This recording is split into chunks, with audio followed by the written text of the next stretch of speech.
প্রিয় শিক্ষার্থী, সমস্পুর অনলাইন স্কুলের পক্ষ থেকে সবাইকে স্বাগতম ও শুভেচ্ছা। আমি সহকারী শিক্ষক সঞ্জয় কুমার বিশ্বাস। যথারীতি আমি তোমাদের অনলাইন স্কুলে পক্ষ থেকে আমি হাজির হয়েছি। আজকে আমি ষষ্ঠ শ্রেণীর বিজ্ঞান তোমাদের নিয়ে আলোচনা করব। চলো প্রিয় শিক্ষার্থীরা, আমরা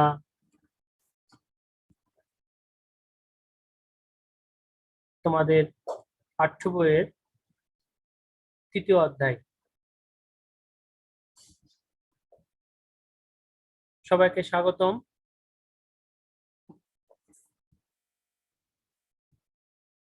তৃতীয় অধ্যায় পাঠের বিষয় উদ্ভিদ ও কোষীয় সংগঠন।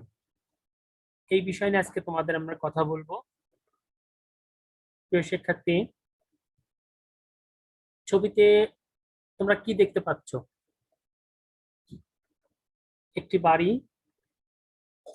সেই বাড়িটি তৈরি হয়েছে কিভাবে? ইট একটার পর একটা ইট গাঁথনি করে সিমেন্ট বালু দিয়ে তৈরি হয়েছে। পাশের চিত্রটি সেটা আমরা দেখতে পাচ্ছি। এগুলো কিসের ছবি? হ্যাঁ, তোমরা নিশ্চয়ই বুঝতে পারছো, এটা হচ্ছে মৌমাছির চাক। এই মৌমাছির চাকটি দেখো, তারা একটির সাথে একটি বন্ধন তৈরি করেছে, করে একটি চাক গঠন করেছে, অর্থাৎ একটির সাথে একটি সূত্রে গাঁথা। আজকের বিষয় হচ্ছে কোষ। আমরা আজকে কোষ নিয়ে কথা বলবো। প্রিয় শিক্ষার্থী, আজকের বিষয় তাহলে কোষ। আজকে আমরা এই পাঠ শেষে কোষের প্রকারভেদ করতে পারবো, কোষের বিভিন্ন অংশ শনাক্ত করতে পারবো, কোষের বিভিন্ন অংশের গঠন ও কাজ বর্ণনা করতে পারবো, উদ্ভিদ কোষ ও প্রাণী কোষ পার্থক্য নির্ণয় করতে পারবো। প্রিয় শিক্ষার্থী, তাহলে আমরা কত প্রকার কোষ সেটা জানবো। কোষের যে বিভিন্ন অংশ আছে তা আমরা পড়ার শেষে শনাক্ত করতে পারবো। তার মানে আমরা যদি বলি কোষের কোনগুলো অংশ, সেগুলো তুমি বলতে পারবে, এবং বিভিন্ন অংশের গঠন কিভাবে তৈরি হয় এবং তার কাজ কি সেগুলো তুমি বলতে পারবে। উদ্ভিদের কোষ মানে প্রাণী কোষ আর উদ্ভিদ কোষ দুইটি কোষ, সেই দুটি কোষের পার্থক্য তুমি করতে পারবে। ছবিতে আমরা একজন বিজ্ঞানীর ছবি দেখছি, নাম হচ্ছে বিজ্ঞানী রবার্ট হুক। ইংরেজ বিজ্ঞানী রবার্ট হুক 1665 সালে কোষ আবিষ্কার করেন। তিনি বোতলের সিপি পরীক্ষা করে মৌচাকের ন্যায় কতগুলো বক্স পরপর সাজানো দেখতে পান, এগুলোর নাম দেন কোষ। তাহলে প্রিয় শিক্ষার্থী, এই বিজ্ঞানী 1665 সালে কোষ আবিষ্কার করেন। তিনি কি করেছিলেন? বোতলের সিপি অর্থাৎ বোতলের মুখ যেটা আটকানো থাকে, ওই সিপি পরীক্ষা করে মৌচাকের ন্যায় কতগুলো বক্স পরপর সাজানো দেখতে পান। মানে ওই সিপিটা যা দ্বারা তৈরি ছিল, সেই সিপিটাতে সেই মৌচাকের ন্যায় কিছু বক্স দেখতে পান, পরপর সাজানো দেখতে পান, ওগুলোর নাম দেন কোষ। তো প্রিয় শিক্ষার্থী, তাহলে আমরা বলতে পারি ইংরেজ বিজ্ঞানী রবার্ট হুক 1665 সালে আবিষ্কার করেন, তিনি কোষ নাম দেন বা কোষ নামে পরিচিত হন। প্রিয় শিক্ষার্থী, কোষ কোষ হচ্ছে দুই প্রকার, মূলত প্রকৃত কোষ আর একটা আদি কোষ। প্রকৃত কোষকে ওকে আবার দুই ভাগে বিভক্ত করা হয়েছে, দেহ কোষ আর হচ্ছে জনন কোষ। তাহলে প্রিয় শিক্ষার্থী, কোষ কত প্রকার? কোষ দুই প্রকার। দুই প্রকার থেকে যেটা আছে প্রকৃত কোষ, আদি কোষ। প্রকৃত কোষ কে আবার দুই ভাগে ভাগ করা হয়েছে, দেহ কোষ, জনন কোষ। প্রিয় শিক্ষার্থী, মনে রাখো, আমি এগুলো তোমাদেরকে ধরবো।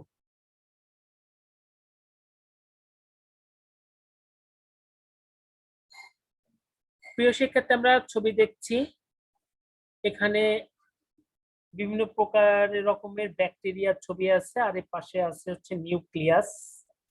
আদিকোষের নিউক্লিয়াস কোনো আবরণের দ্বারা আবদ্ধ নয়। আদিকোষের নিউক্লিয়াস কোনো আবরণী দ্বারা আবদ্ধ নয়। এটি নিউক্লিয়াসের চিত্র, এটি একটি নিউক্লিয়াসের চিত্র আমরা দেখতে পাচ্ছি। এই পুরোটাই হচ্ছিল নিউক্লিয়াসের চিত্র। এইটুক নিউক্লিয়াস। আদিকোষের নিউক্লিয়াস, আদিকোষ নিউক্লিয়াসের কোনো আবরণী দ্বারা আবদ্ধ নয়, এই কথা বলা হচ্ছে। প্রিয় শিক্ষার্থী, প্রকৃত কোষ যে দুই প্রকার আমরা তা প্রথমে জেনেছি। একটি হচ্ছে দেহকোষ আর একটা হলো জনন কোষ। দেহকোষের গঠন ও বৃদ্ধিতে অংশগ্রহণ করে। দেহকোষ কি করে? দেহের গঠন ও বৃদ্ধিতে অংশগ্রহণ করে। আর জনন কোষের কাজ হলো জীবের প্রজননে অংশগ্রহণ করা, হচ্ছে হলো জনন কোষের কাজ।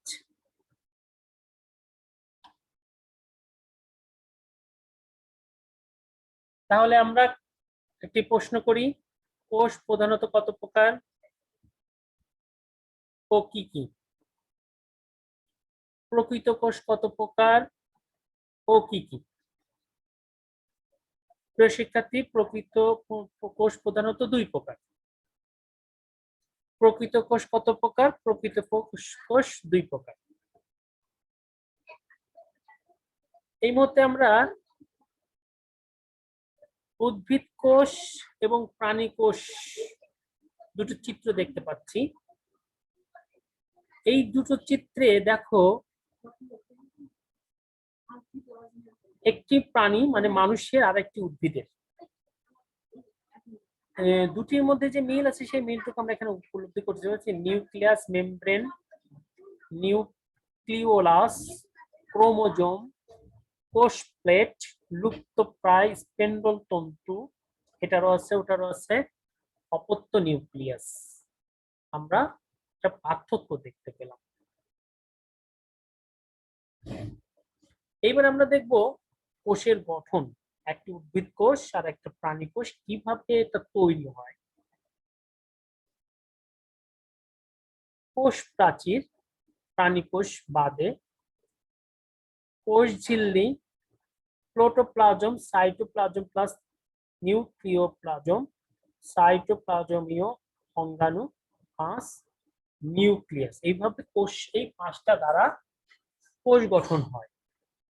আমরা এখানে দেখছি উদ্ভিদ কোষে কোষ প্রাচীর আছে, কোষ ঝিল্লি, কোষ গহ্বর, মাইটোকন্ড্রিয়া, রাইবোজোম, গলজি বস্তু, নিউক্লিওপ্লাজম, নিউক্লিওলাস, মসৃণ এন্ডোপ্লাজমিক রেটিকুলাম। আর প্রাণী কোষে লাইসোজোম, গোলজি ভেসিকল, অমসৃণ এন্ডোপ্লাজমিক রেটিকুলাম, মসৃণ এন্ডোপ্লাজমিক রেটিকুলাম, কোষ ঝিল্লি, সেন্ট্রিওল, গোলজি বস্তু, mitochondria, nucleolus, nucleoplasm, microtubule, cytoplasm, ribosome. এইটা দ্বারা প্রাণী কোষ গঠন হয়েছে। মানুষের ত্বক ও ত্বকের কোষের ছবি।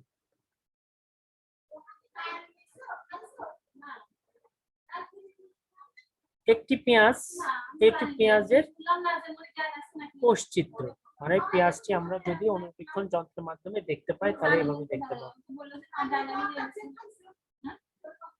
আমরা একটি প্রাণী কোষের চিত্র দেখতে পাচ্ছি, প্রাণী কোষ আর উদ্ভিদ কোষ। আমরা মাইটোকন্ড্রিয়া এবং প্লাস্টিড চিত্রটি আমরা বড় আকারে দেখতে পাচ্ছি। গোলজি বডি, এন্ডোপ্লাজমিক জালিকা, এটা হচ্ছে নিউক্লিয়াসের একটি ছবি। তাহলে আমরা চিত্র দেখে কোষের বিভিন্ন অংশের তালিকা তৈরি করব। আর প্লাস্টিডের কাজ কি? একটি উদ্ভিদে ও একটা প্রাণী কোষ চিত্র অঙ্কন করে বিভিন্ন অংশ চিহ্নিত করো। তো প্রিয় শিক্ষার্থী, আজকে এই পর্যন্তই।